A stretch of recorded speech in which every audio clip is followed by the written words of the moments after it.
Hola, buenas tardes a todos. Good afternoon. This is Abelardo de la Peña Jr., Director of Marketing and Communications with La Plaza de Cultura y Artes, welcoming you to En Casa con la Plaza Cocina. This is Monday, after all. Monday afternoon. 3 times a week, we've been bringing you the best of our community's history, art, and culture from our home to yours via these presentations, conversations, performances, and today a demonstration. Since April 2020, thankfully, we're moving out of this pandemic, getting out and about, but I know that some of us still like doing things out of our homes, and so do we. Our sponsors today, PepsiCo and Kaiser Permanente. If you've joined us on Zoom, please let us know where you're viewing from. Use the comment section, do shout outs, ask questions, use the Q&A section as well. Those of you who have joined us on Facebook, use the comment section to let us know where you're viewing from. You could ask questions, make comments, and we'll take them throughout the conversation. But before we get started, a couple updates on La Plaza de Cultura y Artes. We have reopened. Thursdays through Sundays, we're open 12 to 4. We recommend making reservations. Go to lapca.org and fill out a reservation form, fill out the health questionnaire. Once you're here, of course, we're going to take good care of you, take a temperature check, and make sure that you enjoy our exhibitions. A new exhibition, Only Light Can Do This. It's a neon installation that's part of We Rise, an initiative of the LA County Department of Mental Health. You don't even need to come into La Plaza to enjoy this one, but more details to come after the presentation, after today's demonstration. And finally, our latest workshop on En Familia con la Plaza, which is our education department's virtual program, Talavera in Puebla. It's on La Plaza's YouTube channel, but don't go there yet. Wait until after we finish today, and then you could check out En Familia con la Plaza's latest workshop, Talavera in Puebla. But with that, let me bring up to you Jimena Martin, our Director of Programming and Culinary Arts. Welcome, Jimena. Buenas tardes. How are you? I'm doing good. How are you doing? Good, good. Happy Mother's Day to all las madres celebrating today. I hope estás en casa, en familia.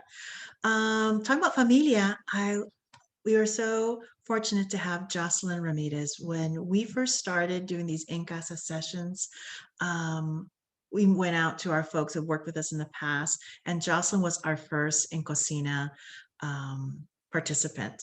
So it's nice that we're all coming out of COVID, moving into the community again. However, through this process, we're still doing En Cocina. So with that said, I'd like to introduce Jocelyn Ramirez. Hola, Jimena. Thank you so much for that introduction and for bringing me back to La Cocina again, or to La Plaza, and to celebrate in this way, as you said, our journey for the last over a year's time, and going virtual and now coming back into this space again. It's been a little over a year. So thank you so much for having me again. Thank you, and definitely been cooking out of your book. I know a lot of good things have been happening for Todo Verde. Can you tell us more of what's been happening for you? These beautiful plates, ceramics. Yeah, so over the last year, we've really transitioned to be mostly a virtual business. Prior to COVID, we were doing lots of catering, special events, in-person cooking demonstrations. And I published my cookbook, La Vida Verde, that I have here last April. And I'm going to be cooking this Tacos de Jamaica recipe out of the book. And since then have really been doing a lot of public and private cooking classes, and have also worked with different artists, artesanas in Mexico, including this artist. Her name is Maria Inés, and she's from Capula, Michoacan. And she hand makes and hand paints each one of these beautiful dishes that we are currently selling on our website right now, that we made available just before Mother's Day. And they are just so beautiful. I use them throughout the book. And in fact, the cover of the book includes one of her art pieces here. And so many people were asking about it that we decided to offer them on a more regular basis than just saying they're from Mexico and you can't find them. So I've worked with her to be able to get them imported here to Los Angeles. Are you still having those boxes with all that kind of prepackaged food for folks to do? Yes, yes. So we during the pandemic heard a lot of people say, I'm not quite sure where to find some of these ingredients like jackfruit or where to get raw cashew pieces or things like that. So we started putting together these ingredient kits where we would ship all the ingredients that people would need for particular recipes, and then they would either join a class or host a private class together or just use it at home whenever they need it. And it's really convenient because when you're in the plant-based world, these ingredients are really easy, in my opinion, to work with. It's just a matter of becoming more familiar with them, but they may not be as easy to find all in one place. So I do a little shopping here, there, all these different locations. And I figured, why not make the experience a lot easier for the home cook to be able to just get everything in one place? Brilliant idea. Brilliant, brilliant businesswoman that you are. And delicious chef as well. Please tell us, how did you start making tacos de Jamaica? I started making tacos de Jamaica because, who doesn't make agua de Jamaica, right? And you usually get left with these flowers, these spent flowers, essentially, that are pretty neutral in flavor. You've already extracted the majority of the flavor out of them to make this agua or this tea. And so I thought, is it possible to cook these? And I started experimenting a little bit and trying to figure out, how do I kind of reinfuse some flavor into this particular ingredient so that it could become some new dish again and repurpose it. And so I'm going to be using flavors that are very similar to tinga, that'll really amplify the flavors again. And the Hamaika, more than anything, it plays sort of this like slightly acidic vehicle in the taco, a texture, not so much a flavor point that really gets extracted. And I'll show you what that process looks like. So it's kind of a 2-for-1. You get agua de Jamaica and you get tacos. Like I said, brilliant. Before we get started, we have some friends saying hello. Sarah Marie Gomez from Downey says hello. And Chris Awesome. Driscoll from Whittier says hello. And then we also have folks viewing us from La Puente. Marilena Caballero from La Puente is watching us as well. Nice, nice. I'm from Southgate, went to school in Downey, so familiar with all the area. So shout out to everybody who's joining in. Thank you so much for being here. Alrighty, so show us how you do it. What ingredients All are you right, using? let's get into it. So I'm going to turn on my other camera just so you have a view of my stovetop. So you should be able to see me here, and then you should be able to see my stove now. And so first things first, we're going to start getting right into the flor de Jamaica, which I have here. And it's just this dry flower. Many of us, if we're familiar with Mexican cuisine, are familiar with this flower. And so what I want to do before I start working with it is I like to just check the flowers to see if there's like any random bits. Like sometimes there's these little twigs in there. I think you can kind of see that twig there, that I like to just pull out and just make sure that there's nothing in here that is inedible, I would say. Even if you cook it down, it's just not going to break down in the way that you want it. So just give it a quick check, see if you see anything, and you can keep checking it as you clean it. And then what you want to do is you want to take these flowers and you want to give them a really good rinse. I take them to a strainer just over my sink, and I just rinse them with you can rinse them with cold water, hot water. Obviously hot water is going to help extract some of that a little bit faster, some of the any of the flavor points out of it. And then I also like to wash them just to make sure that they don't have any dust or anything on them. So I'm going to take this over my sink and I'm going to give it a really good rinse. And then once it's rinsed, I'm going to take this to a pot on my stove that I have here. I've already started to preheat this just so that I can get make sure I'm not going from cold water like 0 to 100 really quickly. So I have 4 cups of water in this pot and I just have it on low. I'm actually going to turn it up a little bit higher, closer to like a medium low, just to start getting it brewing. And so it's ready for me. And once I get these flowers nice and cleaned up, I'm going to toss them in this water and essentially start brewing my agua de Jamaica. And I have another 4 cups of water that are here on standby, because essentially what I'm going to do is I'm going to cook these flowers twice. So I'm just having you look at my countertop for no reason, but I'm here. So I'm gonna cook these twice. So I just turn this up to a medium low heat. Let me take these to my sink. And I have a bowl here, essentially, that's kind of like a catch, but I'm gonna use that once I've already brewed my Flores de Jamaica. So all I have here is a strainer that I can pull up a little bit so you can see here. Hopefully I don't make a mess. And I just put the Flores in there and just start rinsing.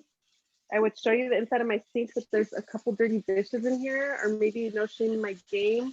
I'll like kind of pan over. Let me see. There we go. So all I'm doing is just rinsing. And you can get your hand in there if you want and just try to get, you can see some of the red liquid that's kind of running off of that as well. And so you just want to get to a point where you feel like, okay, I've given these enough of a good rinse. So that way the liquid that comes out of this, once it's cooked, is going to be something that I'm okay with consuming. It'll be okay for me to have that agua de Jamaica. So let me just give that a second to just kind of like let some of that water drain out. And then, like I said, I have this pot here that I've been preheating. And so I'm going to pull that Flores de Jamaica back into my bowl. And I'm going to add them into my pot. I'm just adding it to the bowl because this red liquid, I just don't want it dripping all over my counters and my floor. So instead of just taking it over by hand, I'm going to just take it over in a bowl. So I'm going to just drop those rinsed Flores de Jamaica into the water. And I'm going to let that brew for a good like 10-15 minutes until I feel like I got a lot of that the color infused into the water, the flavor infused into the water. And then I'm going to strain them out, and I'm going to give them another really good rinse. And then I'll do it all over again. So we'll do this process 2 times just to make sure that we get a lot of that flavoring out. Let me use my tongs here to make sure that these are fully submerged. If I see any little bits here that I don't want to see, I'll use my tongs to just help me pull any like twigs or random bits that I didn't catch earlier. Just take those out. Yeah. Jocelyn, did you want to switch over to the other camera? Because folks can't see what's happening in your pot right now.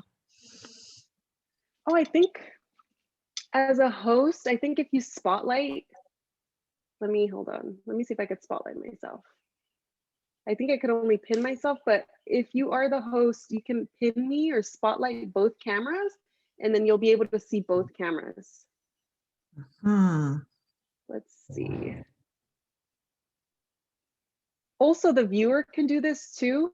So the viewer, you are able to see a couple different cameras if you're in gallery view.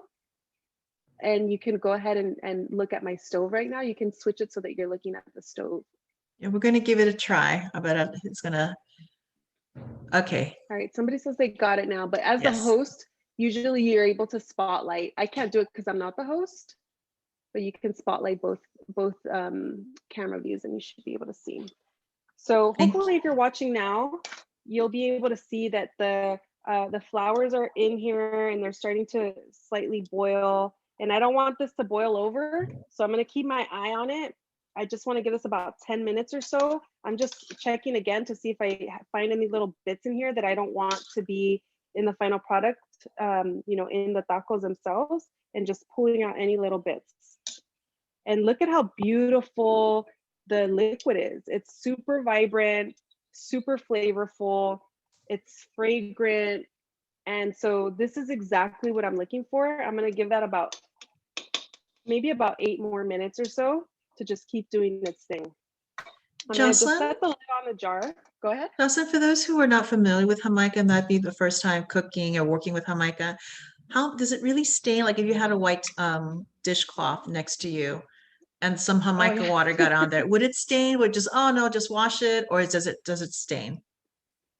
It does stain. So you do have to be cautious.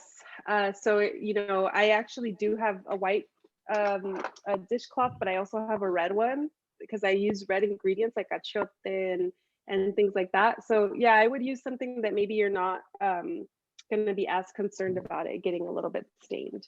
It can stain. Thank you. An apron would be really good. So make sure you're just like protecting your clothes, protecting your kitchen gear. And so as that is cooking along for the next few minutes, I'm going to introduce, because I wanted to get a little bit of a head start on that. So I'll just kind of introduce some of the other flavor elements that are in this dish.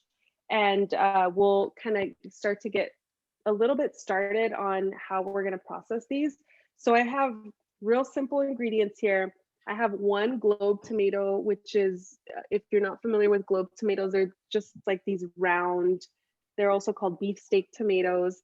And I have one that I quartered. I quartered it just because I'm going to pop it in my blender, and it's so much easier for the blender if you already cut it in half or quarter it, because some of that juice will come out and it'll help it blend so much easier.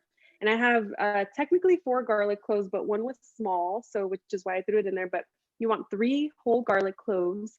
And this is all going to go in my blender, and I'm just going to blend it until it's nice and smooth, so that essentially I have this like tomato garlicky solution that's going to provide such a beautiful, delicious flavor to this dish.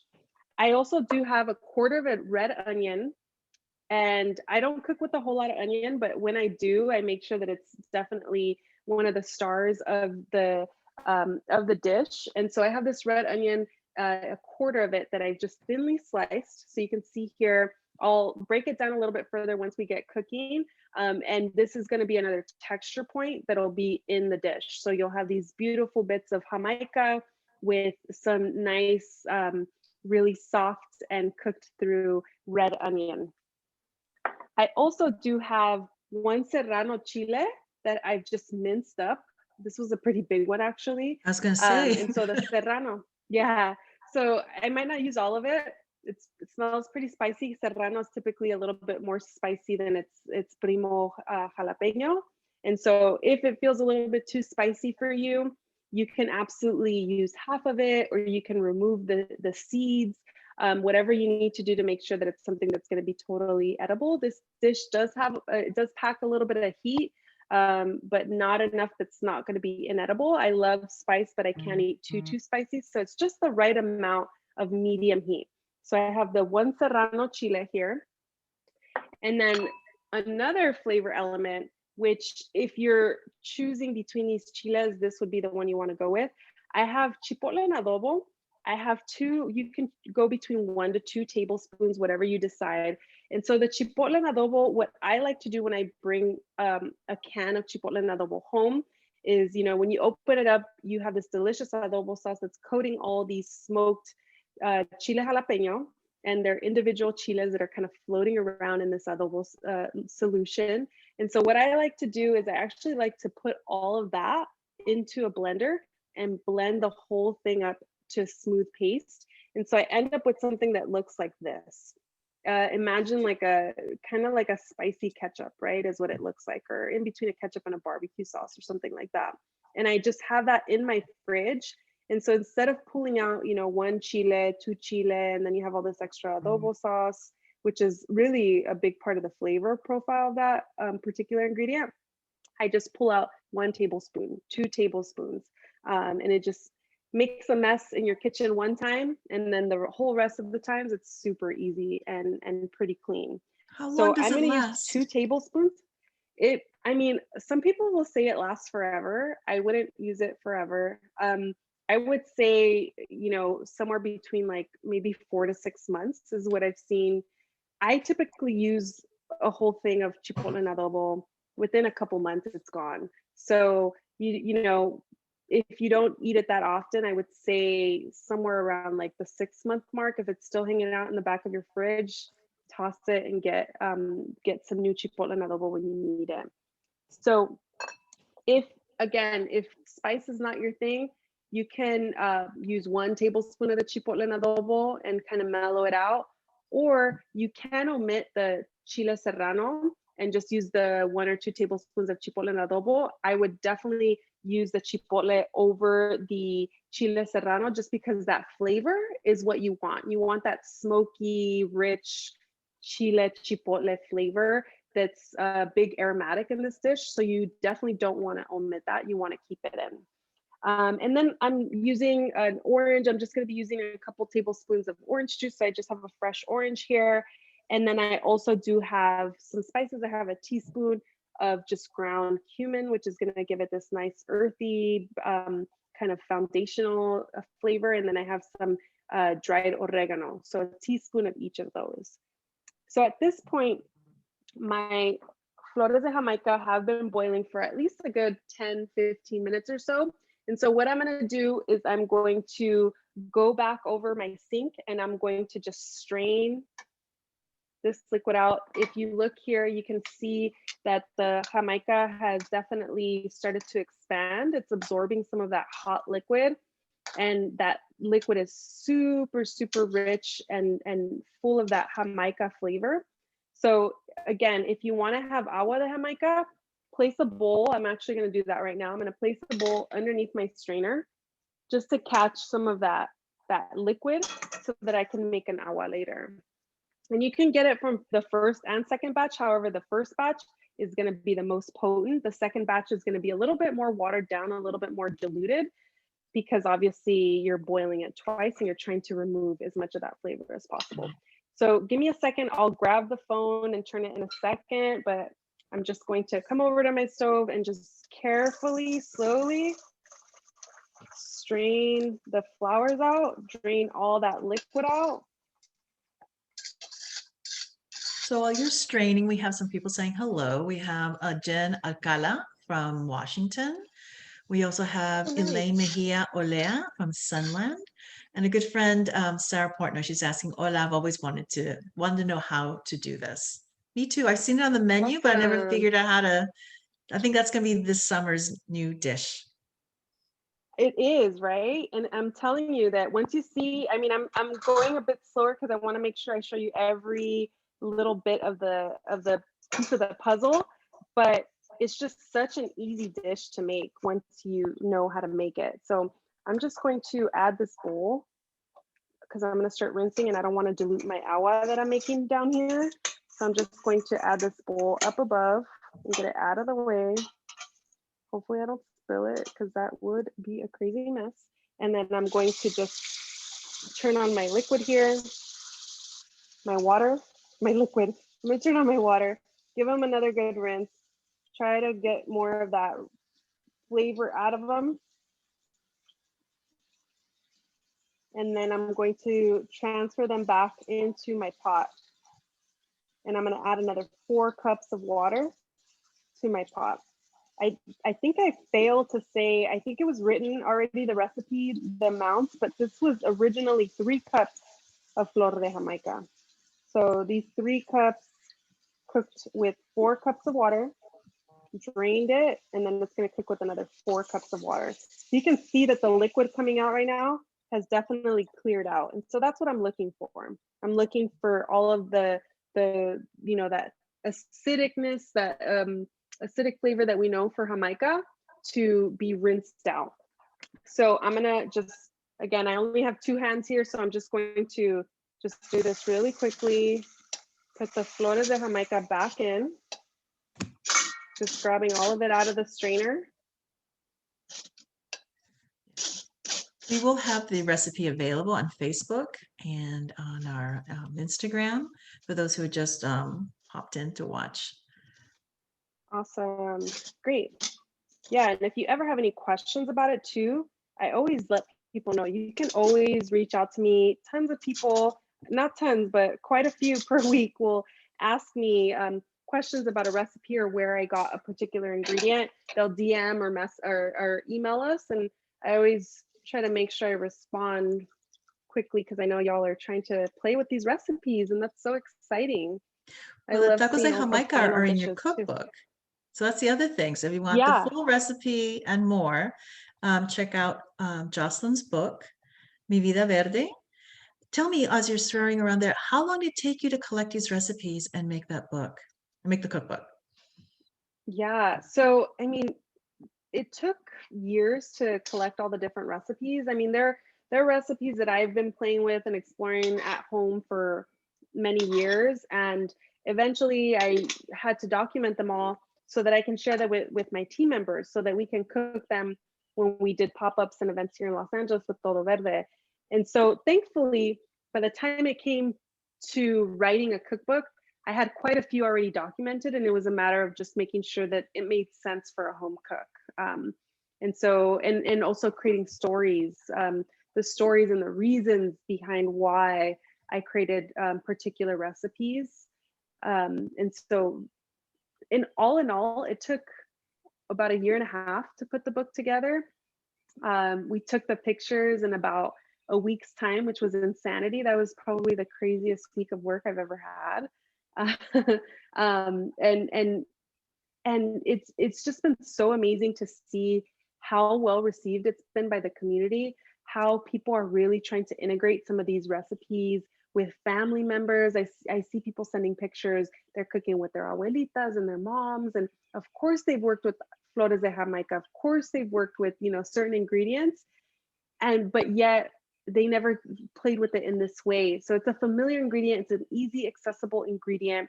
And then now they're learning a new way to cook with it. So it's just really exciting to see how people can come together over food in different ways and explore things that they thought they knew how to use this. It's tried and true agua de Jamaica, but to see how it can continue to evolve. We have Elaine Mejia Olea. She said, I had some Hamaika tacos one time after eating them in Guadalajara 2 years ago, but the flavor was off. This is very helpful.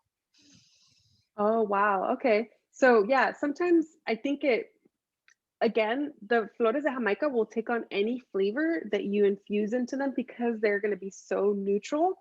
And so this is why I really wanted to go with that sort of tinga flavoring. Tinga is notorious for, you know, the chipotle, the onion, the garlic, the tomato, right? Those are the ingredients that really shine through that dish. And so I thought, you know, that tinga flavor is going to make this Hamaika just sing and a superstar. And so if you have a certain dish that you really love that includes a little bit of like a sauce or a sazon that you really like, you may want to try it with this flor de Jamaica and see if it works, so that essentially you have like something that's kind of the filling, for lack of a better term, and then you have like this delicious sauce that's coating it. Lupe Franco is saying, are you trying to remove all the flavor by rinsing the Hamaika? I'm trying to remove all the flavor, or as much as possible, by boiling it twice and rinsing it beginning, middle, and you know, at the end. So yes, I'm trying to extract all that kind of acidic flavor of the Hamaika.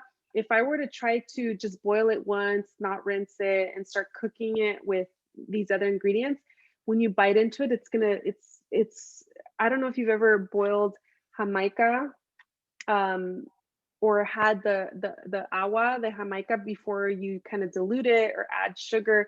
It's kind of a very prominent flavor. It's undeniable. You take a sip, you'll, you know, it's like a punch to your face kind of, right? And so what I'm trying to do is I'm trying to minimize and get rid of as much of that so that it can taste like all these other savory elements that I'm adding to it. And again, if you're not familiar with Hamaika, it's hibiscus flowers. So they're these dried flowers that are predominantly used in Mexican cuisine, mostly for aguas, sometimes in candies or desserts and things like that, but mostly in agua fresca. And in other cultures, mostly just drink as a tea. So you'll see hibiscus tea and things like that. Same ingredient here. And a lot of times the flour itself, once it's been spent, once it's been brewed, it will become hopefully compost, usually trash. And so here is a great opportunity for you to have it in another form. So I have my tomatoes and my garlic that I put in my blender. I'm just going to place the lid on and I'm going to blend it until it's nice and smooth while I'm waiting for my second round to start brewing here of the Hamaika flowers. So this should be really quick. Again, I quartered the tomatoes just to help them blend easier.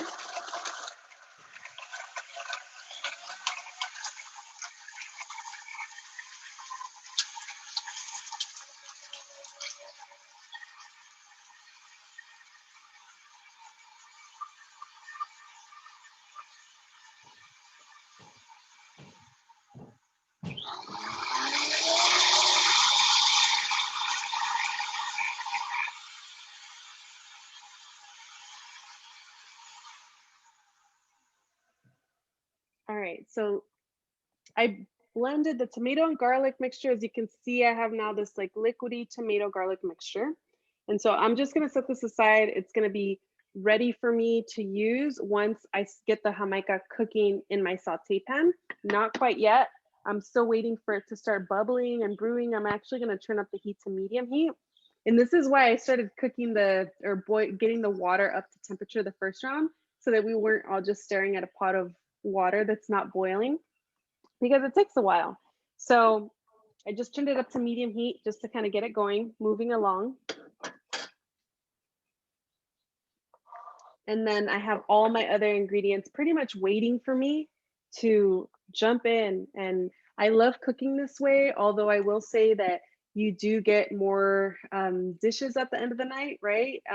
Thankfully, I have a dishwasher, a dishwashing machine, so that just helps. But when you're cooking and you already have everything already measured out and you just kind of have to assemble and bring it all together, it makes the process so much easier than trying to rush, and I don't want that to burn and I still have to measure this. And it just kind of helps to keep your flow going in a way that makes it nice in the kitchen, very calming, easy. So let's check to see how these flores de Jamaica are doing. I can see a little bit of simmering that's starting to happen here. And if we look at our liquid, now you can see that this liquid, this water solution, has definitely been painted, right? Has been stained by the Hamaika leaves. However, I should say flowers, because they're not the petals. They're not leaves, they're flowers, they're flower petals.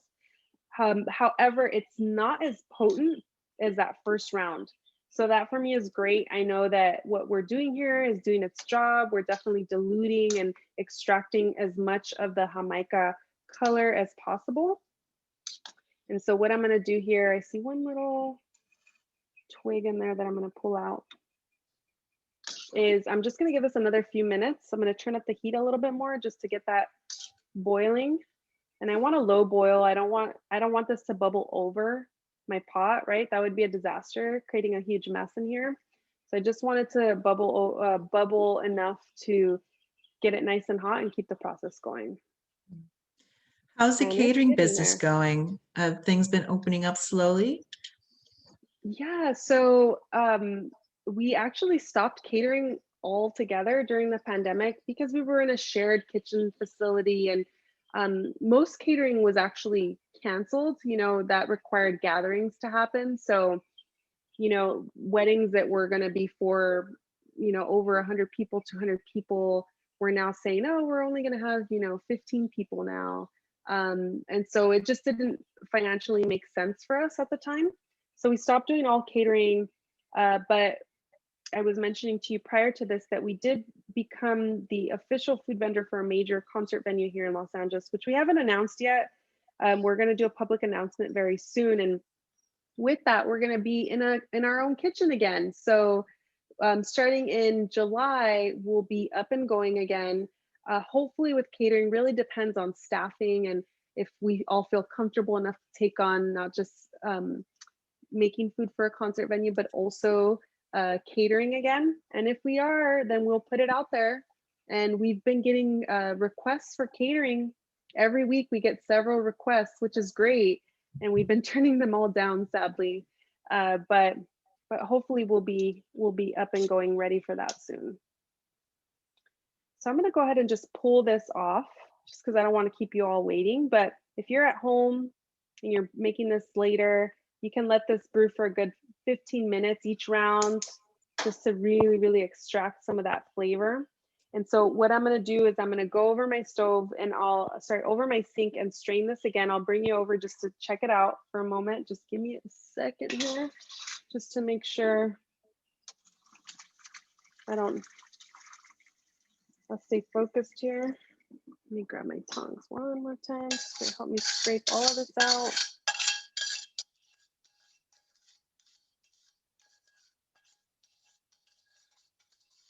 Okay, so let me show you here what this is looking like. So you can see that the flowers of Hamaika have definitely gotten much softer. They've plumped up. They've absorbed some of that liquid. I can see that red running off there. So I'm going to give them a good rinse, try to get rid of some of that. Again, you can bring the tongs in here or your hand if you want, just to help move things along. I'm holding the camera in the other hand, so it's a little tricky.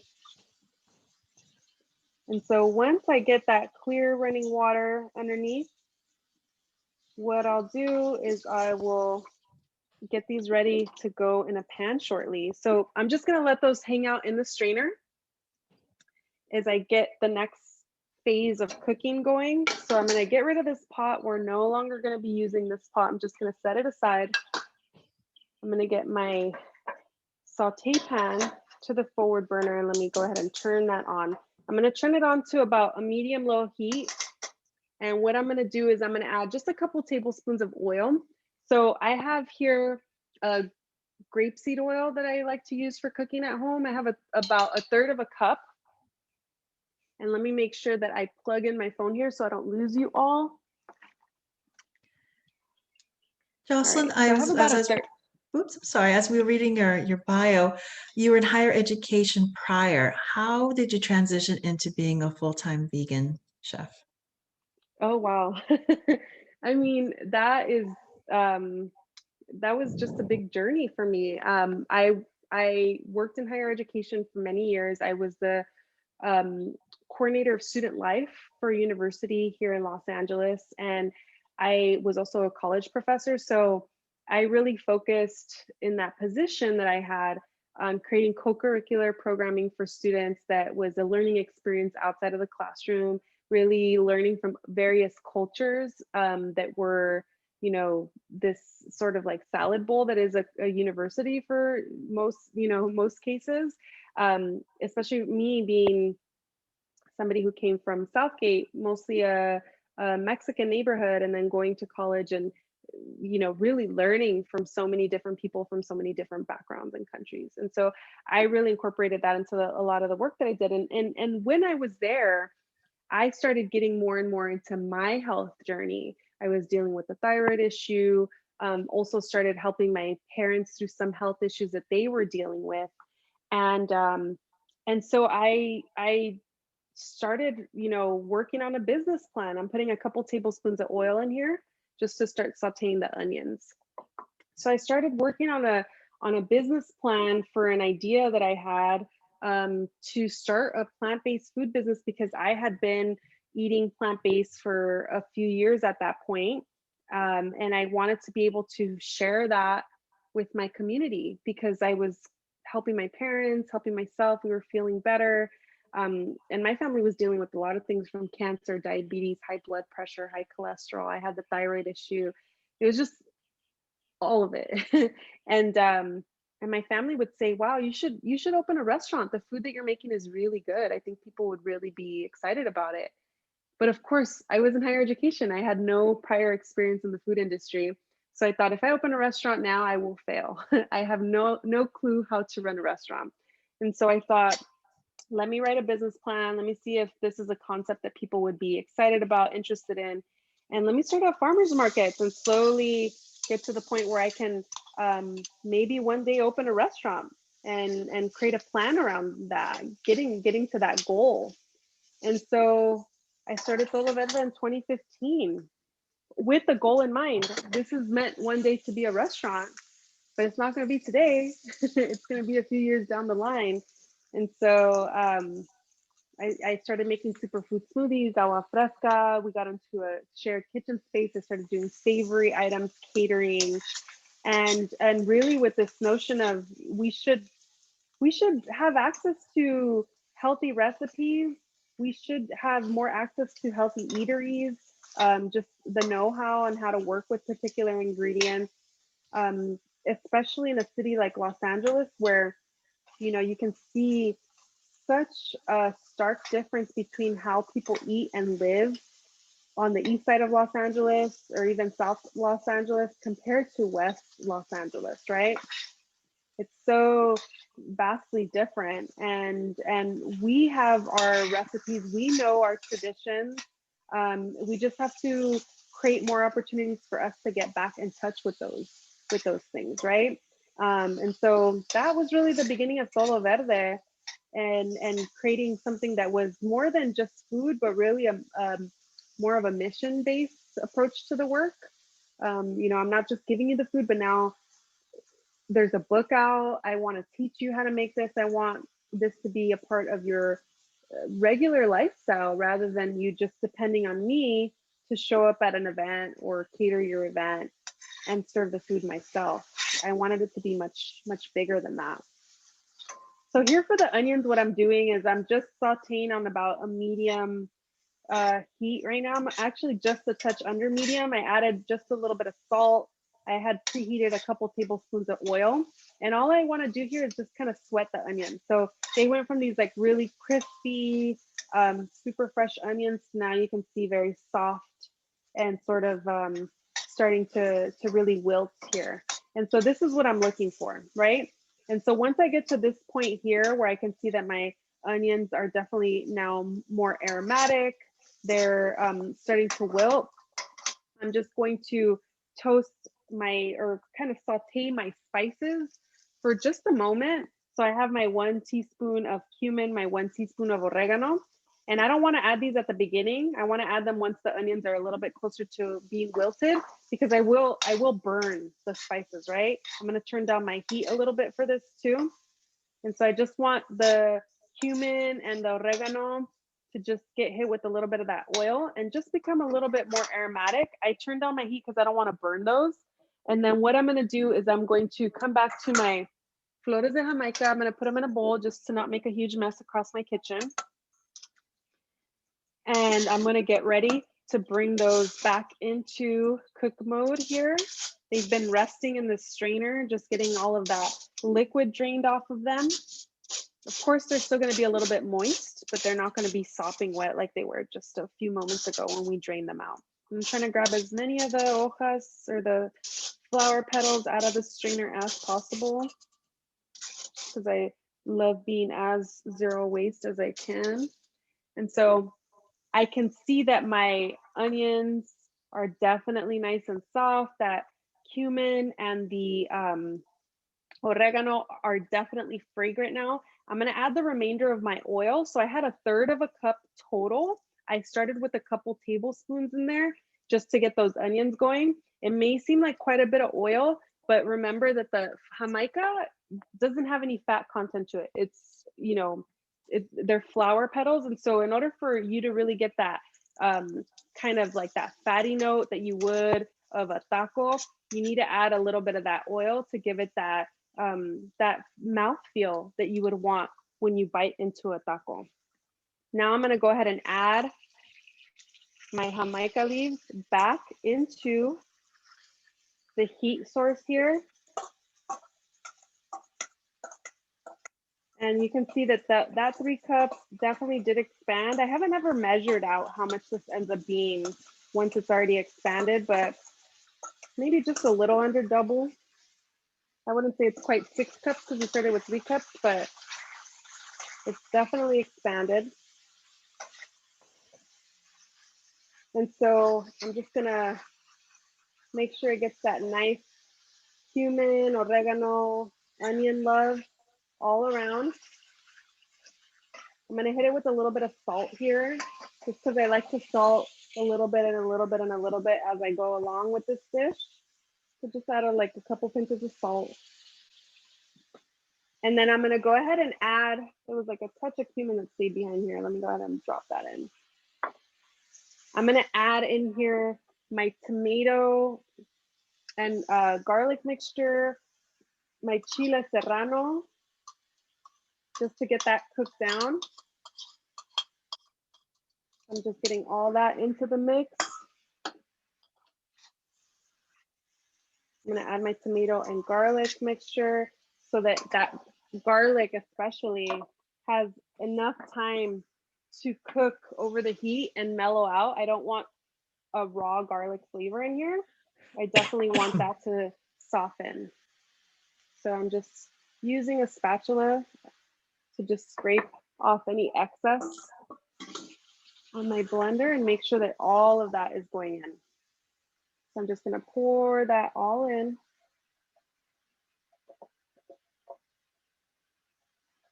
And it should be nice and sizzling. It should be very, very fragrant.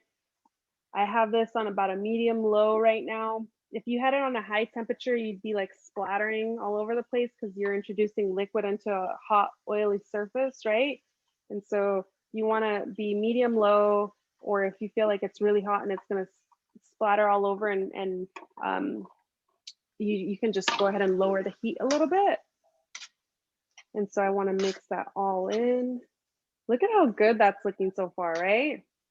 I can't imagine what it smells like. It must be It divine smells there in the so kitchen. good. Yeah, so good. Now I'm gonna mix in my other ingredients. So I'm getting all these components in here just so that it has plenty of time to continue to cook together, to meld all the other ingredients together. I have my couple tablespoons of chipotle and adobo that are gonna go in. And then I'm gonna add a little bit of orange juice. And I like adding the orange juice in there because it's a little bit of that sweet component to the dish, right? And so I'm just gonna eyeball a couple tablespoons. You could also wait if you want to. Sometimes, you know, if I see, oh, there's too much liquid, let me hit it with the orange juice a little closer to when the cook time, when it's close to the end of the cook time, or when I feel like maybe some of the liquid has evaporated and you need a little bit more liquid there. But you're gonna put in a couple tablespoons of that, of that orange juice. It smells so good. That chipotle, the onion, garlic, I can still smell that the onion and garlic is raw, right? And so this definitely needs some time to work, some time for that to mellow out and just become so much more of a delicious dish. So just gonna eyeball that couple tablespoons of orange juice in here, or of course you can measure it out. If you have your measuring spoon, you can just squeeze that orange directly over the measuring spoon. What's going to be nice is once La So yummy. Cocina opens up, we'll be able to have these hands-on experiences. And Jocelyn is so kind to sign up for a couple classes with us in celebration of her cookbook. And so as a class, an intimate grouping of 16 of us can get together and really work directly with Jocelyn on these amazing recipes that she has to share in her cookbook with us. Yeah, that for me is so exciting because I think that, you know, throughout the pandemic, I've been doing so many online cooking classes, and it's been so great because on a platform like Zoom, for example, you can have people who are cooking along. I have them, you know, turn on their camera and show me what their dishes are looking like, and I provide guidance and feedback if it's not quite right or they need to add a little bit more of this or that. But to be in person and to smell the smells, to taste the flavors, even if you are making it on your own and I'm kind of walking around and providing guidance and support, makes all the difference, because then you know for sure you're going to be so comfortable making that dish in the future. Now I'm turning on my comal on the back burner just to start preheating, because I'm going to warm up some tortillas. I have pre-made tortillas that I'm going to be using today from a vendor that I love here in Los Angeles. They're called Kernel of Truth. They have these really delicious yellow corn and blue corn, non-GMO organic tortillas. And so I'm going to be warming those up. I want to get that starting to heat up for me. And for the dishes, for the, I don't know if we can already give like a little sneak peek on some of the things that we're going to be making in those classes. Absolutely. What do you think? Absolutely. Yeah. Yeah, of course. Yeah. So yeah, I'm all secrets. So many secrets today.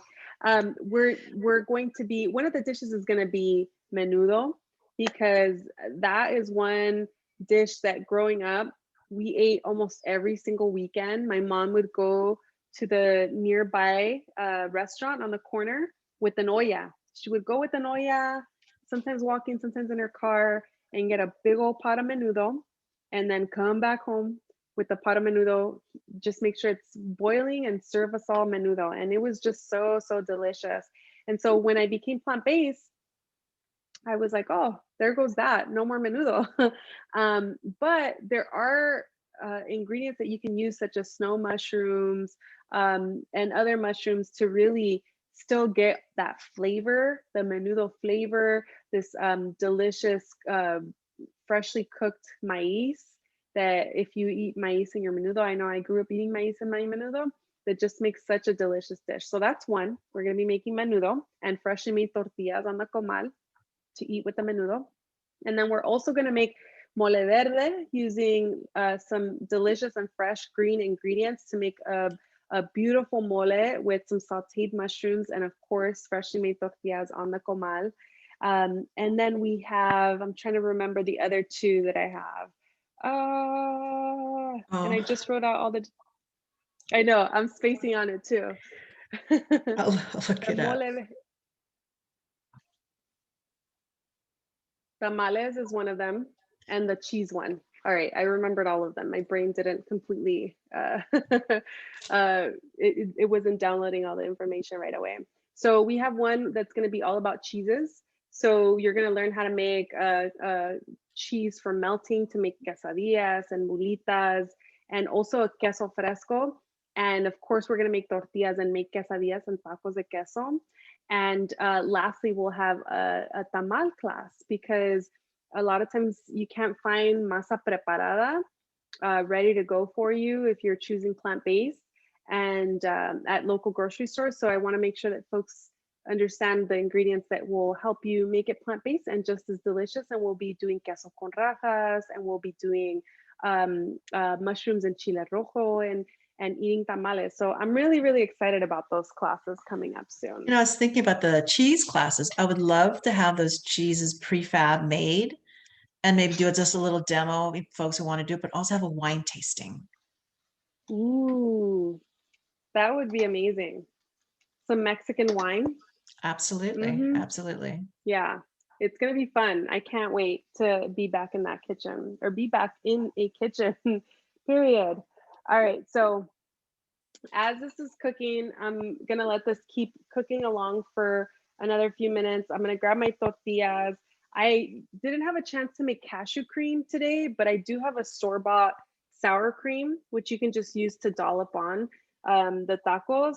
I like having the crema on there. I think it adds another element of flavor that kind of lightens the dish a little bit, because the chipotle and the onion and the garlic and the tomato is just very grounding. And so that crema and the avocado kind of help to lighten it a little bit, just to make it brighter and sing a little bit more, and marry as a really delicious taco. So let me grab these things out of my fridge. Okay, while you're grabbing your stuff out of the out of the fridge, Yvette Montejo says, "I'm so glad I joined in. Gracias, Jocelyn." We also have Jen Alcala says, "Looks divine." Ernestina Sanchez says, "Hello from Highland Park." And let's see. And Jen Alcala says, "Great idea." And then Elaine Mejia Olea says, "Can't wait to make these. Thank you." Yeah, thank you all so much for joining. I love answering any questions. So if there's anything that you see where you're just like, why this or why that, or any, please, no question is silly. I love answering all questions. So please throw them in the chat as well too. And thank you for sharing where you're all joining from too. It's so cool to see all these different folks across the city of Los Angeles joining the conversation, joining the class. So I have just some store-bought crema that I'm opening up, which is really easy to find if you're in a pinch. I typically make my own, but I had to buy this for something else, and I do like this brand a lot. And so it worked out. All right, so let's check back in to our Hamaika here and get ready to assemble. So you can see here, look at how luscious and juicy this looks. I'm gonna get a little bit closer. You're gonna get that extreme close up there, right? It has that little bit of the oil that brings it together for this perfect taco. It's definitely smelling a little bit more like this cooked garlic flavor, the chipotle singing. I'm gonna give it a taste just to make sure I'm good on salt. This could take quite a bit of salt.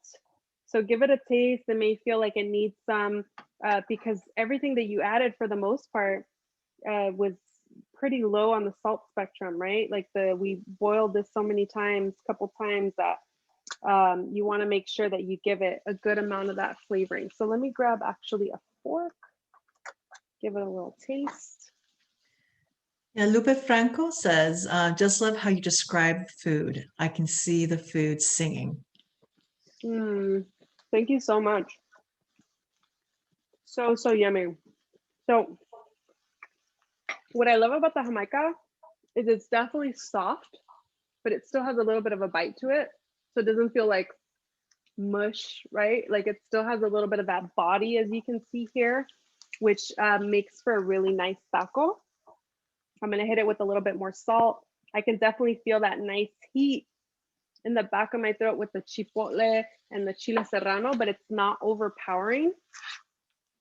And what I was mentioning to folks, if you, again, are not a huge fan of spiciness, you can always, you know, add a little bit less, or you could start with adding less. And then if you taste it and feel, okay, it can take a little bit more chipotle, definitely move more in that direction. The chipotle is more of this stronger flavor point, whereas the serrano is definitely adding flavor to it, more of its spiciness to it, but the chipotle is definitely more of a star player here.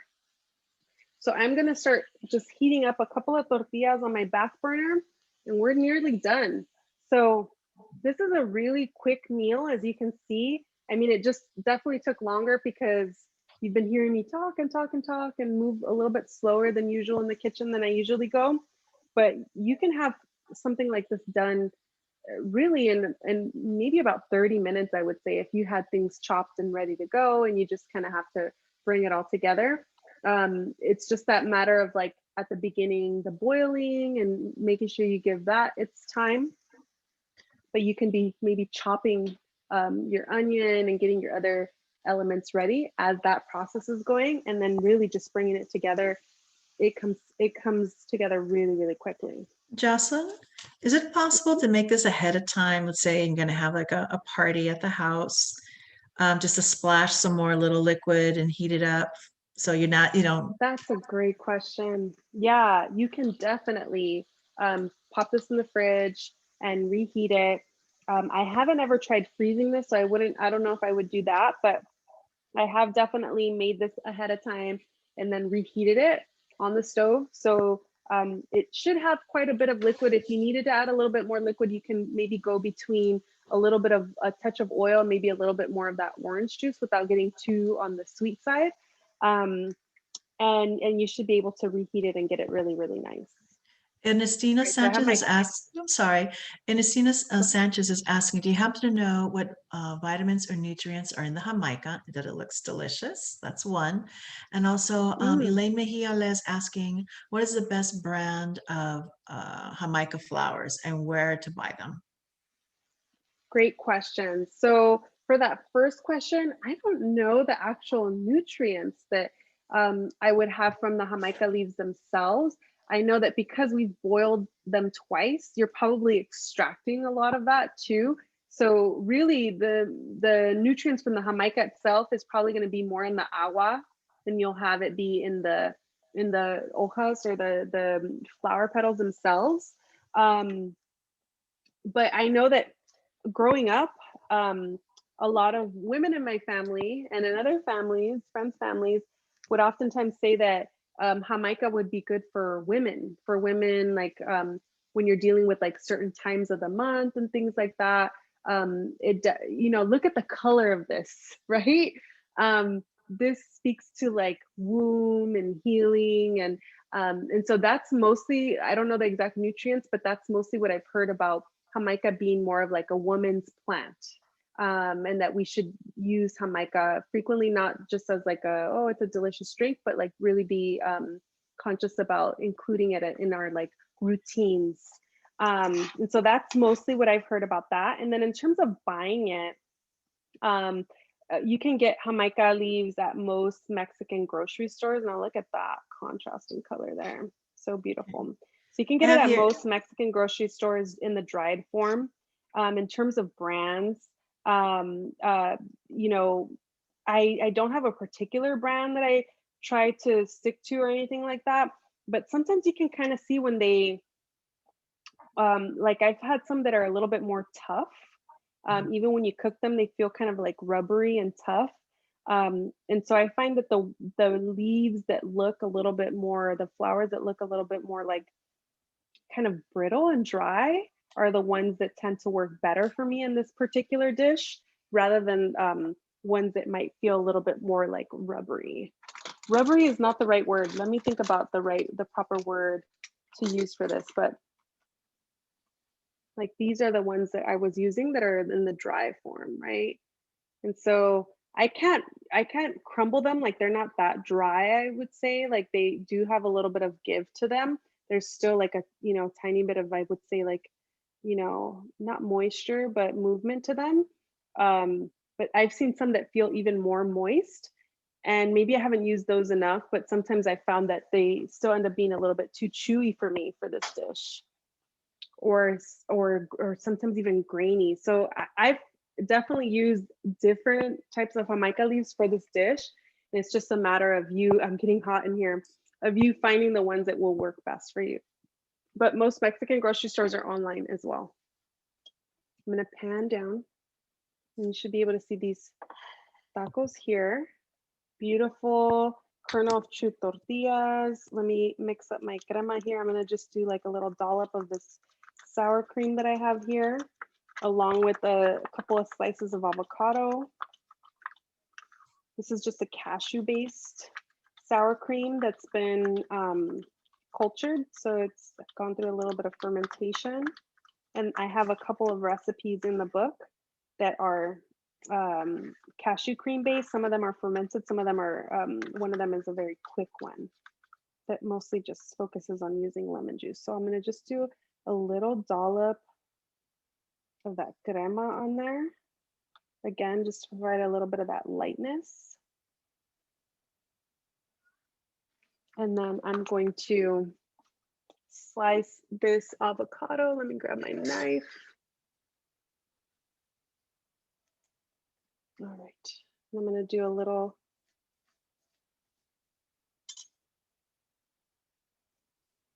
bit of slicing here, and just put a couple slices, maybe 1 or 2 per taco. These are 6-inch tortillas. But obviously if you have a bigger aguacate, this is a little baby one, then you can probably get away with just having 1 slice. I'm gonna do just actually 1 slice here. So I'll do a slice of avocado there, slice of avocado here. You can sprinkle with a little chili powder if you'd like. Let me rinse my hand. And that is our tacos de Jamaica. Can you pan up your camera so we have a picture? Usually for our YouTube, we have the cover. So hold it a little down so we can see it, and there smile. Thank you. Yeah, Got it. of course. Ta-da! Beautiful.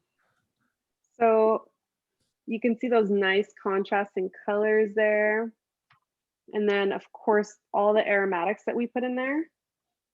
And you can check out to see what that taco ends up looking like. I'm gonna give it a bite.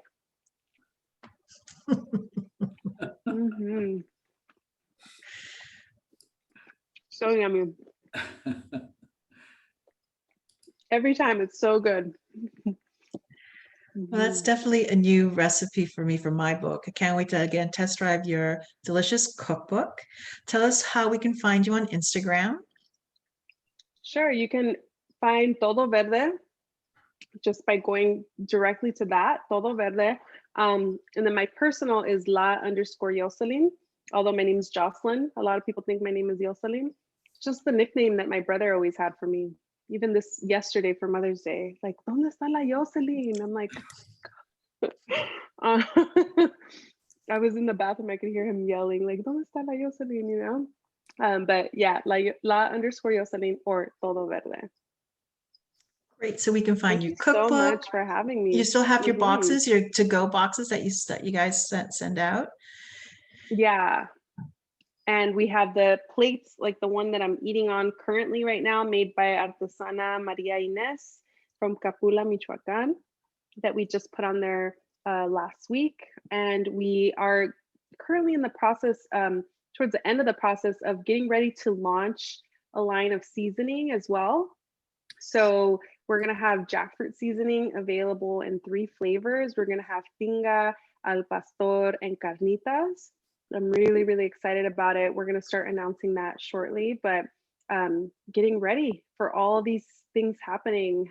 So excited to be here and share all that good news with you guys. And that's the beauty of working with you, Jocelyn. You're so generous with your information, with your recipes, all this. And I'm so happy that you're going to be doing a couple 4 classes, hopefully more, and to share your plant-based recipes and your knowledge. And again, I think you're so approachable. I think that's what makes working with you. And also once we're in the kitchen classroom setting, for folks to ask those questions so they can walk away to be successful in the kitchen back at home. Absolutely. I mean, that's really the goal, is to encourage more people from our community to eat more plant-based in a way that's better for our health, for the planet, for our communities.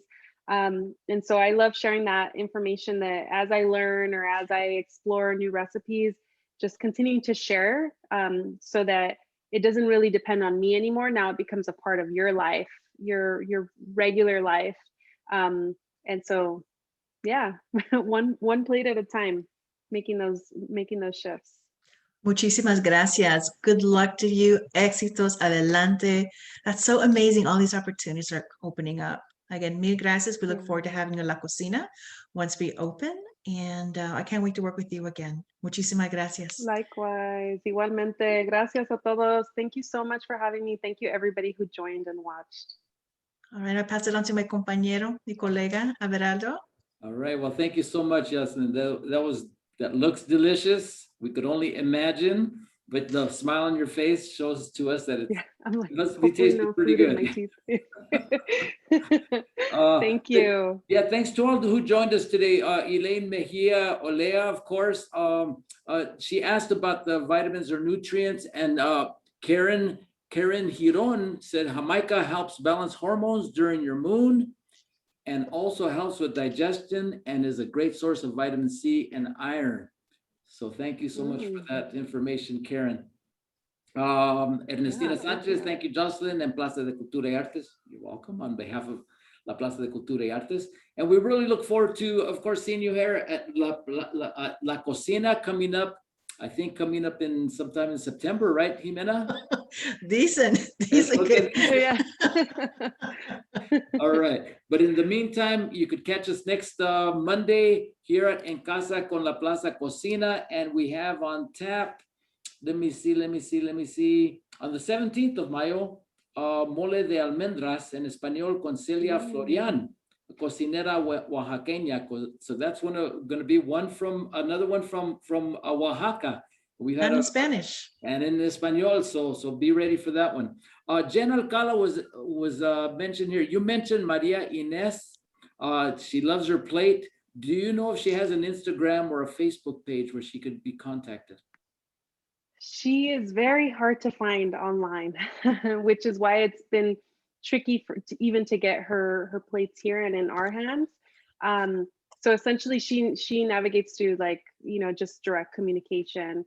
But if she does launch an Instagram, or if I find one that she did, I'll definitely share it on our page. Well, thank you so much. All right. Well, thanks to everybody that joined us. Thanks to our sponsors, Kaiser Permanente, and PepsiCo. Coming up the rest of the week, I mentioned our newest exhibit, Only Light Can Do That. That is by Patrick Martinez. It's a beautiful 30+ neon signs on our windows here on Main Street that address the plight and resilience of the essential workers in Los Angeles during the pandemic. We've gotten some incredible press on it, some media. You probably might have caught us on KTLA, KCAL, CBS, and more to come. But this Wednesday, we're going to have Patrick Martinez along with Karen Cruz Hendon, our senior curator, Susana Smith Bautista, director and chief curator at Ultimate Art Collection, and Sandra Pisano, Dr. Sandra Pisano, Director of Behavioral Health Department at Ultimate Health Services, and a great conversation to talk about the art, of course, but also this being Mental Health Awareness Month in the County of LA, and how art and these type of activities really help out with what we're going through, not just ourselves, but our families, our friends, and the essential workers themselves. And then finally, on Friday, something a little bit different, Chicano Rap. 5 essential cuts with Carlos Aguilar, known as Big Brown Dad. That's his rap name. He'll be talking about 5 decades of Chicano rap from the 80s to the present day. So that's on Friday, May 14th. So again, thank you so much to all who joined us here on En Casa con la Plaza Cocina. Thank you, Jimena. We'll see you soon. And Jocelyn, we'll see you real soon as well. So buenas tardes a todos. Thanks for joining. Thank you. Thank you.